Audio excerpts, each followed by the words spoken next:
ಕಾಡುಗೊಲ್ಲರ ವರದಿ ಪಟ್ಟಿ ಸರಿಪಡಿಸಲು ಮುಖಂಡರ ಆಗ್ರಹ.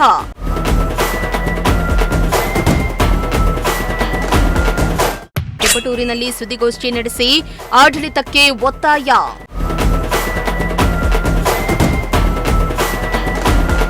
ತಿಪಟೂರು ತಾಲೂಕಿನ 41 ಗೊಲ್ಲರಹಟ್ಟಿಯಲ್ಲಿ 39 ಗೊಲ್ಲರಹಟ್ಟಿಗಳಲ್ಲಿ ಕಾಡುಗೊಲ್ಲರು ವಾಸವಾಗಿದ್ದಾರೆ. ಆದರೆ ಇದರ ಬಗ್ಗೆ ಮಾಹಿತಿ ಇಲ್ಲದ ಪಿಡಿಒಗಳು ಗೊಲ್ಲರಹಟ್ಟಿಗಳಲ್ಲಿ ಕಾಡುಗೊಲ್ಲರು ವಾಸವಿಲ್ಲ ಎಂದು ವರದಿಯನ್ನ ನೀಡಿದ್ದಾರೆ.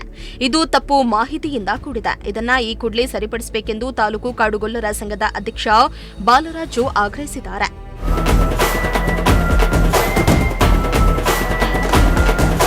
ಇನ್ನು ಸುದ್ದಿಗೋಷ್ಠಿಯಲ್ಲಿ ಮಾತನಾಡಿದ ಅವರು, ವಿಧಾನ ಪರಿಷತ್ ಸದಸ್ಯ ನಾಗರಾಜ್ ಯಾದವ್ ಅವರ ವಿಚಾರವಾಗಿ ಕೇಳಿದ ಮಾಹಿತಿಗೆ ರಾಜ್ಯದ ಬಹುತೇಕ ಗ್ರಾಮ ಪಂಚಾಯಿತಿಗಳು ಪಿಡಿಒಗಳು ಗೊಲ್ಲರಹಟ್ಟಿಗಳಲ್ಲಿ ಕಾಡುಗೊಲ್ಲರು ವಾಸವಿದ್ದಾರೆ ಎಂದು ನಮೂದಿಸದೆ ಕೇವಲ ಗೊಲ್ಲರು ವಾಸವಿದ್ದಾರೆ ಎಂದು ಮಾಹಿತಿಯನ್ನ ನೀಡಿದ್ದಾರೆ. ಆದರೆ ಗೊಲ್ಲರಿಗೂ ಕಾಡುಗೊಲ್ಲರಿಗೂ ಬಹಳ ವ್ಯತ್ಯಾಸ ಇದೆ. ಎಲ್ಲ ಗೊಲ್ಲರಹಟ್ಟಿಗಳಲ್ಲಿ ಬಹುತೇಕ ಕಾಡುಗೊಲ್ಲರು ವಾಸವಾಗಿರುವ ಹಟ್ಟಿಗಳಾಗಿರ್ತವೆ. ಆದರೆ ಸರಿಯಾದ ಮಾಹಿತಿ ಇಲ್ಲದ ಪಿಡಿಒಗಳು ಒಂದೇ ಮಾಹಿತಿಯನ್ನ ನೀಡುತ್ತಾರೆ. ಆದ್ದರಿಂದ ಇದನ್ನ ಸರಿಪಡಿಸಿ ಸರ್ಕಾರಕ್ಕೆ ಸರಿಯಾದ ಮಾಹಿತಿಯನ್ನ ನೀಡಬೇಕೆಂದು ತಹಸೀಲ್ದಾರ್ ಹಾಗೂ ಕಾರ್ಯನಿರ್ವಹಣಾಧಿಕಾರಿ ಅವರಿಗೆ ಮನವಿಯನ್ನ ಸಲ್ಲಿಸುತ್ತಿದ್ದೇವೆ ಎಂದಿದ್ದಾರೆ. ಎಲ್ಲರೂ ತಗೊಂಡಿದ್ದ 39 ಇಶ್ಯೂ ಮಾಡಿದ್ರೆ ಕಾಡುಗೊಲ್ಲ ಅಂತ ಹೇಳಿ ನಾವು ಸರ್ಟಿಫಿಕೇಟ್ ತಂದಿದ್ವಿ. ಅಭಿವೃದ್ಧಿ ನಿಗಮದಲ್ಲಿ ನಾವು ಅನುಕೂಲ ಪಡ್ಕೊಂಡಿದ್ವಿ ಸರ್. ಎಲ್ಲ ಈಗ ನಿಮ್ಗೆ ಎಲ್ಲಾ ಸೌಲಭ್ಯಗಳು ಕಾಡುಗೊಲ್ಲರು ಅಂತ ಬರ್ತಾ ಇದೆ. ಆದ್ರೆ ಹಟ್ಟಿ ಮಾತ್ರ ಗೊಲ್ಲರಟ್ಟಿ ಅಂತಿದೆ. ಇದ್ರೆ ನಿಮ್ಗೆ ಅಬ್ಜೆಕ್ಷನ್ ಏನು? ಅದಕ್ಕೆ ನಮ್ಗೆ ಅಬ್ಜೆಕ್ಷನ್ ಏನು ಅಂತಂದ್ರೆ, ಅಭಿವೃದ್ಧಿ ಅಧಿಕಾರಿಗಳು ಸರ್ಕಾರದಿಂದ ಒಂದು ವರದಿ ಕೇಳಿರ್ತಾರೆ ಸರ್. ನಾಗರಾಜ್ ಯಾದವ್ ಸರ್ ವಿಧಾನ ಪರಿಷತ್ ಸದಸ್ಯರು ಅವ್ರಿಗೆ ಏನು ವರದಿ ಕೊಟ್ಟಿದ್ದಾರೆ ಅಂದ್ರೆ, ಗೊಲ್ಲರಟ್ಟಿಲಿ ವಾಸ ಮಾಡ್ತಕ್ಕಂಥವ್ರು ಗೊಲ್ಲರೆ ಅವರು ಕಾಡುಗೊಲ್ಲರು ಅಂತ ಇಲ್ಲ ಅಂತ ಹೇಳಿ ವರದಿ ಕೊಟ್ಟಿದ್ದಾರೆ ಸರ್. ಕಾಡುಗೊಲ್ಲರೆ ವಾಸ ಮಾಡ್ತಿಲ್ಲ ಅಂತ ವರದಿ ಕೊಟ್ಟರು.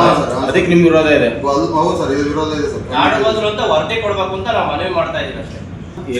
ಆಗಿದೆ ಸರ್, ನಮ್ಮ ತಾಲೂಕಲ್ಲೂ ಈಗ ನೀವು ಮಾಹಿತಿ ಕೊಡ್ಕೊಂಡಿರೋ ತಾಲೂಕಿಂದ ಇಲ್ಲ ಸರ್, ನಮ್ಮ ತಾಲೂಕು ಪ್ಲಸ್ ಸ್ಟೇಟ್ ತಂದಿದ್ದೀವಿ ಸರ್.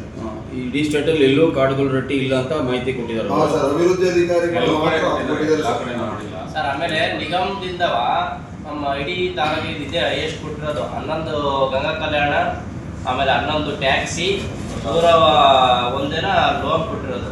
ಆಮೇಲೆ ಅದೆಲ್ಲ ಅನುಕೂಲ ಎಲ್ಲ ಪಡೆದಿದ್ದಾರೆ, ಪ್ರೋಸೆಸ್ ಆಗಿದೆ, ಕೆಲವರು ದುಡ್ಡು ಹೋಗಿದೆ. ಅಲ್ಲ, ನೀವೀಗ ಹಂಗಾರೆ ಎಲ್ಲಿ ವಾಸ ಮಾಡ್ತಿದ್ದೀರ? ಹಂಗಾರೆ ಈಗ ಪ್ರೆಸೆಂಟ್ ವ್ಯತ್ಯಾಸ ಗೊಲ್ಲರಟ್ಟಿ ಬೇರೆ, ಕಾಡುಗೊಲ್ಲರಟ್ಟಿ ಬೇರೆ ಅಂತ ಅವರು ಅಧಿಕಾರಿಗಳು ಸರ್. ಗೊಲ್ಲರಟ್ಟಿ ವಾಸ ಮಾಡೋದು ನಾವು ಕಾಡುಗೊಲ್ಲರೆ ಅಂತ ಹೇಳಿ ಸರ್ ನಾವು ಹೇಳ್ತೇವೆ. ಅಲ್ಲ ಸರ್, ಅದನ್ನ ಸರ್ಕಾರ ಮಾಡ್ಬೇಕಲ್ವಾ ಸರ್? ಗೊಲ್ಲರಟ್ಟಿನ ಕೆಲವು ಕಡೆ ಮಾಡಿದ್ದಾರೆ ಸರ್. ಅಲ್ಲ ಸರ್, ಕಾಡುಗೊಲ್ಲರಟ್ಟಿ ಅಂತ ಹೇಳಿ ಮಾಡಿ, ಈಗ ಗೊಲ್ಲರಹಟ್ಟಿ ಅಂತ ಹೇಳಿ ಅಲ್ಲಿ ದಾಖಲೆಗಳಲ್ಲಿ ಇದ್ದಾಗ ಅವ್ರು ಗೊಲ್ಲರಟ್ಟಿ ಅಂತಲೇ ಕೊಡ್ಬೇಕಾಯ್ತು. ನೀವು ದಾಖಲೆ ಸರ್ಕಾರ ತಿದ್ದುಪಡಿ ಮಾಡ್ಬೇಕಲ್ಲ. ಸರ್ಕಾರ ಕೊಡ್ಬೇಕಲ್ವಾ ಸರ್? ಹ್ಞೂ ಸರ್, ಅದನ್ನ ಸರ್ಕಾರ ಕೊಡಬೇಕು. ಈಗ ಗೊಲ್ಲರಟ್ಟಿಗಳು